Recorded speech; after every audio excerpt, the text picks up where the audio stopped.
छिपकली और हाथी। एक जंगल में बरगद का विशाल पेड़ था। उसकी शाखाएं दूर दूर तक फैली हुई थी। बरगद पर सैकड़ों पक्षी और छोटे मोटे जंतु रहते थे। बरगद के पेड़ की छोटी छोटी दरारों में छिपकलियों का भी परिवार रहता था। उस परिवार के सभी सदस्य बड़े झगड़ालू थे। उनके शोरगुल से वहां की शांति भंग हो जाया करती थी। यहाँ तक कि रात को सोते हुए पक्षी जाग जाते थे। उन्होंने छिपकलियों को समझाने की बहुत कोशिश की, पर किसी पर भी कोई असर नहीं हुआ। एक दिन गौरैया ने एक छिपकली से कहा, बहन, तुम लोगों की लड़ाई झगड़े से यहाँ की शांति भंग हो जाती है। थोड़ा समझदारी दिखाओ और लड़ाई वगैरह मत किया करो। ऐसा काम ही मत करो कि इसकी नौबत आए। देखो गौरैया, हमें समझाने की कोशिश ना करो, हमको हमारे हाल पर छोड़ दो। यदि तुम्हें शांत जगह चाहिए तो कहीं दूसरी जगह जाकर बस जाओ, छिपकली ने आंख दिखाते हुए कहा। गौरैया बेचारी चुप रह गई। इसी बरगद की छाया का आनंद हाथियों का परिवार भी उठाता था। हाथियों का परिवार दिन भर कहीं घूमता, रात होते ही सभी हाथी पेड़ के नीचे आकर मिलते। हाथी घमंडी था, जबकि हथनी बहुत समझदार थी।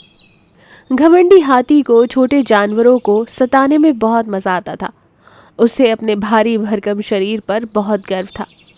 वो ये अच्छी तरह से जानता था कि शेर को छोड़कर और कोई उसका सामना नहीं कर सकता।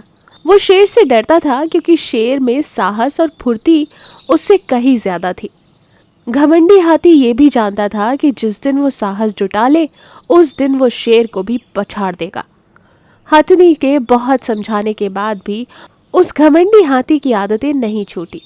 इधर वो नदी में पानी पीने जाता तो लौटते समय सूंड में पानी भर लाता और रास्ते में जितने पेड़ मिलते उनकी जड़ों में तेज धार छोड़ता हुआ आता, जिनसे चींटियों का घर उजड़ जाता और बहुत सारी चींटियां मर भी जाती। उनके अंडे नष्ट हो जाते।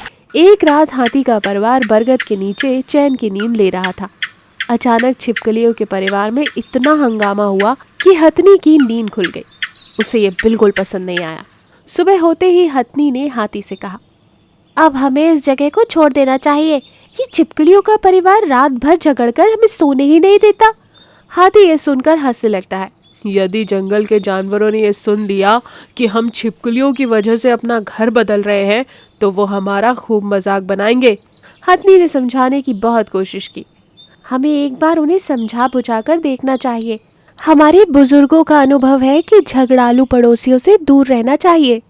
ये सुनकर हाथी ने कहा, हमारे जैसे बड़े और विशाल प्राणी ये छोटे मोटे जानवरों को समझाएं शोभा नहीं देता। किसी दिन मैं इन्हें डरा दूंगा, अपने आप समझ जाएंगे।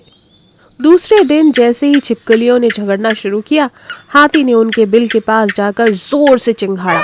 सभी छिपकलियां भय से अपने अपने बिलों में दुबक गई। 2 दिनों तक किसी की आवाज सुनाई नहीं दी। बरगद के पेड़ के आसपास शांति छाई रही। हाथी ने हथनी से कहा, देखा, एक आवाज से सबके सब चुप हो गए। हाथी के बात सुनकर हथनी कुछ नहीं बोली, लेकिन उस दिन से इतना जरूर था कि जैसे ही छिपकलियां आसपास में लड़ना शुरू करती, हाथी बस चिंगाड़ भर देता, वो शांत हो जाती। एक रात हथनी ने टोक दिया, रोज रोज लड़ना ठीक नहीं, हम ये जगह ही बदल देंगे। लेकिन हाथी ने उसकी बात पर ध्यान नहीं दिया। वहां छिपकलियों ने हाथी को मजा चिखाने की ठान ली। रात को एक छिपकली हाथी की सूंड में घुस गई। उसके घुसते ही हाथी बेचैन होकर सूंड को जमीन पर पटकने लगा। उसकी चिंगाड़ से आसपास का इलाका जाग गया। उसके सूंड पटकने के कारण छिपकली डर गई। उसे लगा कि बाहर निकलते ही हाथी उसे मार देगा, इसलिए हाथी उसे अपनी सूंड से निकालने की जितनी कोशिश करता, वो उतने ही ताकत से चिपकने का प्रयास करती। नतीजा ये हुआ कि हाथी सूंड पटक पटक कर मर गया। इसके बाद हाथी का परिवार वहां से चला गया। हथनी ने अपने चारों बच्चों को समझाया कि कभी भी अपनी ताकत का घमंड मत करो और चलते समय हमेशा फूंक फूंक कर कदम रखो और सोते समय हमेशा सूंड का सिर मुंह की तरफ मोड़ कर रखो। चौथा, कि झगड़ालुओं से दूर रहो। तभी से हाथी चलते समय फूंक फूंक कर कदम रखते हैं और सोते समय अपनी सूंड का सिर मुंह के अंदर रखते हैं और रहने के लिए वो एकांत जगह ही तलाश करते हैं। जादुई पतंग और चिंटू बंदर। जंगल में चिंटू नाम का एक बंदर रहता था। चिंटू बहुत ही आलसी था। वो बस पूरा दिन सोता ही रहता था और अपने आसपास के बंदरों के भरोसे खाने की जुगाड़ लगाए रहता था। चिंटू था तो आलसी, पर स्वभाव का बहुत ही अच्छा और दयालु था। वो सबकी मदद करने वाला था। जंगल के सारे जानवर कहते थे कि चिंटू अच्छा बंदर है, पर उसके आलसीपन को कैसे दूर किया जाए। जंगल के सारे जानवरों ने उसका आलस दूर करने की बहुत कोशिश की, बहुत समझाया, पर उसका आलस दूर होना तो ठीक, आलस उसके ऊपर टस से मस तक नहीं होता था। एक दिन चिंटू पेड़ पर बैठकर आराम कर रहा था कि तभी उस पेड़ के पास पतंग अटक जाती है। चिंटू उस पतंग को उठाता है। अरे, ये किसकी पतंग है? भला यहाँ जंगल में कैसे आ गई? और वैसे भी इस जंगल में कोई इंसान तो रहता नहीं, फिर ये पतंग आई तो आई कैसे? तभी वो पतंग बोलती है, अरे चिंटू, खुद मैं यहाँ आई हूँ। तुम एक बहुत अच्छे बंदर हो, पर तुम ये आलसीपन की बीमारी बहुत है। बस मैं उसी को दूर करने आई हूँ। अरे वाह, तुम बोल सकती हो? हाँ, मैं एक जादुई पतंग हूँ। मैं सिर्फ उड़ती ही नहीं, सबको उड़ाती भी हूँ। भला तुम किसी को कैसे उड़ा सकती हो? मुझे बेवकूफ समझ रखा है तुमने। अरे ये देखो। जादुई पतंग चिंटू को खुद में बांध लेती है और उड़ जाती है। हाँ यार, मान गया मैं तुमको, हम तो सच में उड़ रहे हैं। पतंग चिंटू को नीचे उतारती है। तो कैसा लगा उड़ने में? एकदम लल्लन टॉप। तभी वहां से गजराज नाम का हाथी गुजरता है और जादुई पतंग गायब हो जाती है। अरे आलसी चिंटू, क्या कर रहे हो? आज भी आराम? देख नहीं रहा हो, हाथ में मेरे जादुई पतंग है। जादुई पतंग? अरे तुम किस जादुई पतंग की बात कर रहे हो? मुझे तो कोई पतंग नहीं नजर आती।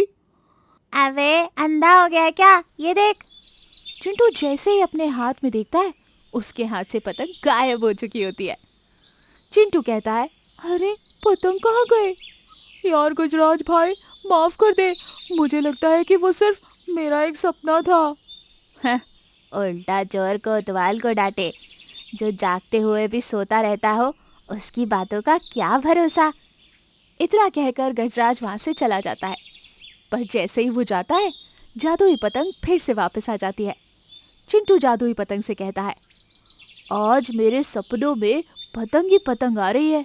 नहीं नहीं, मैं कोई सपना नहीं हूँ चिंटू। वो तो तब इसलिए गायब हुई थी ताकि किसी को मेरे बारे में पता न चले। खैर, ये सब छोड़ो। तुम ये बताओ, तुम रोज मेरे साथ उड़ना चाहोगे? हाँ हाँ बिल्कुल। पर मेरी एक शर्त है।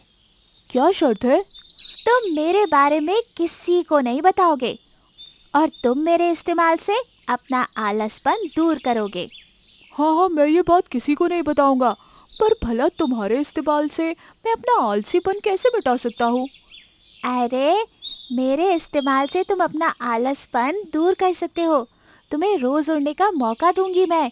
तुम्हें रोज अपना काम करना होगा, रोज अपना खाना और उसका बंदोबस्त भी खुद करना होगा, तभी तुम उड़ पाओगे। हाँ, मुझे मंजूर है। चिंटू अब रोज अपने खाने का बंदोबस्त करता, अपने सारे काम खुद करता और बिल्कुल आलस नहीं करता और जादुई पतंग के साथ उड़ने का मजा लेता। चिंटू का आलसीपन अब धीरे धीरे दूर हो रहा था और जंगल के सारे जानवर भी उसके बर्ताव से अब खुश रहने लगे थे। और सारे जानवर ये सोच रहे थे कि आखिर चिंटू का आलसीपन दूर हुआ तो हुआ कैसे। गजराज सोचता है उस दिन चिंटू कोई जादुई पतंग की बात कर रहा था। उसके बदलाव का राज कहीं ये पतंग ही तो नहीं? यदि ऐसा है तो अगर वो जादुई पतंग मुझे मिल जाए तो कैसा रहेगा? यह जादुई पतंग और चिंटू की दोस्ती बहुत पक्की हो गई थी और अब गजराज उस पतंग को लेना चाहता था। गजराज उसके पास पहुंचता है और देखता है कि चिंटू एक मामूली सी पतंग उड़ा रहा है। वो चिंटू को देखकर मन ही मन सोचता है, अरे ये तो मामूली सी पतंग है, मैं भी खामोखा इसको जादुई पतंग समझ बैठा, आना बेकार हो गया। ये सोचकर वो पैर पटकता हुआ वहां से चला जाता है। तभी पतंग चिंटू से कहती है, ओहो चिंटू, भला मुझे इतनी देर से क्यों उड़ा रहे हो? अरे ये गजराज बहुत चालाक है। मुझे पता है कि वो जरूर यहाँ पर आएगा और ये तुम्हें मुझसे छीनने की कोशिश भी करेगा। इसलिए मैं तुम्हें पतंग बनाकर उड़ा रहा था। अरे वाह, तुम तो बड़े समझदार हो। और अब तुम्हारा आलसीपन भी दूर हो गया है। मेरा काम पूरा हुआ, तो अब मैं चलती हूँ। अलविदा। इतना कहकर जादुई पतंग बहुत ऊपर उड़ जाती है, इतने ऊपर कि अब वो नजर भी नहीं आ रही है। चिंटू की आंखों में आंसू आ जाते हैं। तुम्हारी वजह से मुझे एक नई जिंदगी मिली। तुम्हारा बहुत बहुत शुक्रिया जादुई पतंग। जादुई पतंग के जाने के बाद अब चिंटू हमेशा अपना काम खुद करता था और आलस से दूर रहता था। ऐसी और अमेजिंग कहानियों के लिए हमारे चैनल को लाइक और सब्सक्राइब करना